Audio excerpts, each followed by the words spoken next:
Yo guys, assalamualaikum warahmatullahi wabarakatuh. Terima kasih kepada kalian yang telah mampir dan mengklik video ini. Gue Vin, dan di video ini gue akan menceritakan sedikit tentang alur cerita novel percintaan yang berjudul Cinta dari Pulau Sebelah. Bagi kalian yang malas baca dan sukanya cuma berbahan dan dengar cerita, selamat karena kalian masih hidup. Bercanda ya guys ya. Dan jangan lupa juga untuk tekan like, share, dan komen jika kalian suka atau tidak suka dengan video ini. Nyalakan juga lonceng notifikasinya biar kalian dapat notifikasi terbaru dari channel ini. Oke, gak usah berlama-lama, mari kita langsung saja masuk ke alur ceritanya. Cekitot.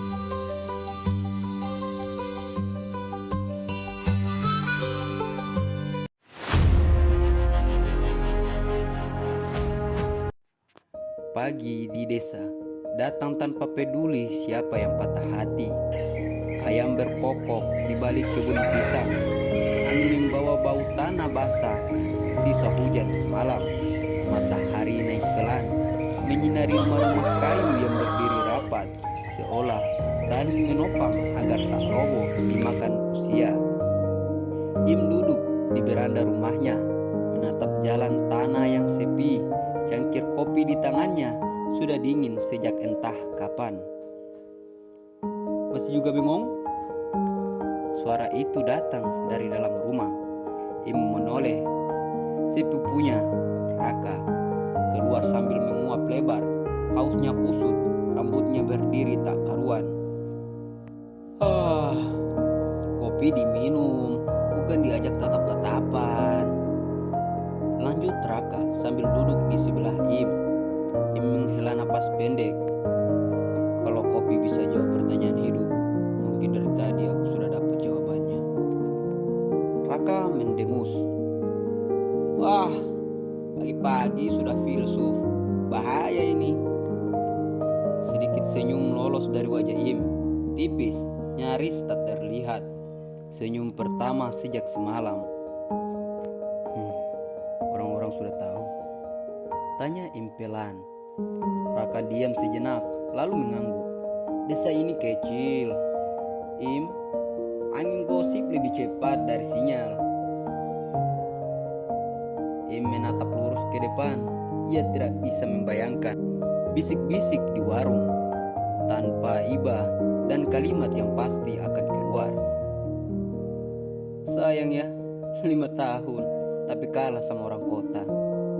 Tangannya mengepal di atas lutut. Dia bahagia? Tanya Im, suaranya datar. Raka meliriknya. Kalau dilihat dari foto yang beredar, kayaknya iya.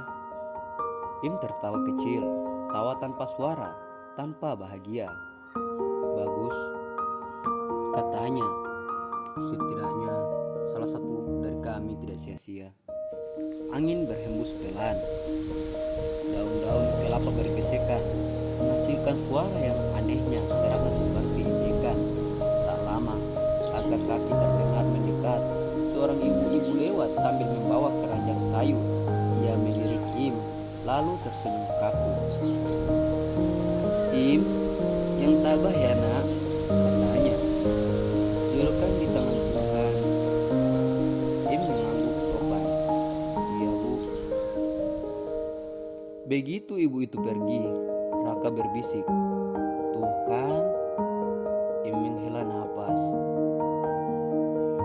Makanya aku gak bisa lama-lama di sini. Raka menoleh cepat. Maksudmu? Im berdiri, menatap rumah kayu sederhana itu, tempat ia tumbuh, jatuh, dan kini terluka. Aku mau ke Jakarta. Raka terdiam sesaat. Alisnya terangkat. Serius? Serius? Kamu sadar kan, Jakarta itu bukan desa? Di sana orang gak peduli kamu baik atau jujur. Mereka peduli kamu kuat atau enggak. Im menatap Raka. Matanya tenang tapi dalam. Justru itu.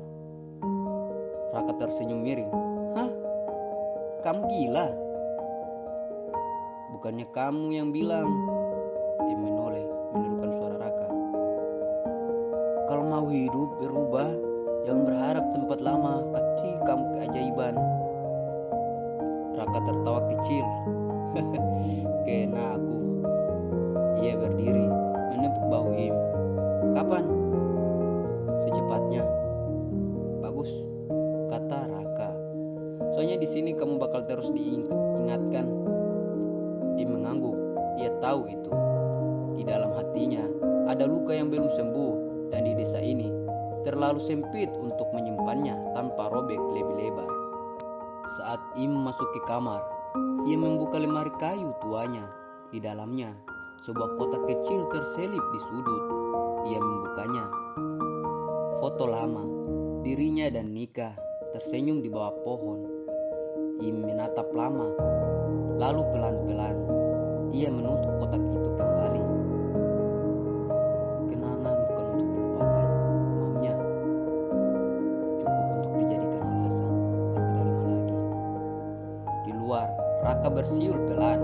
Nada ceroboh, sumbang, tapi entah kenapa membuat suasana sedikit lebih ringan.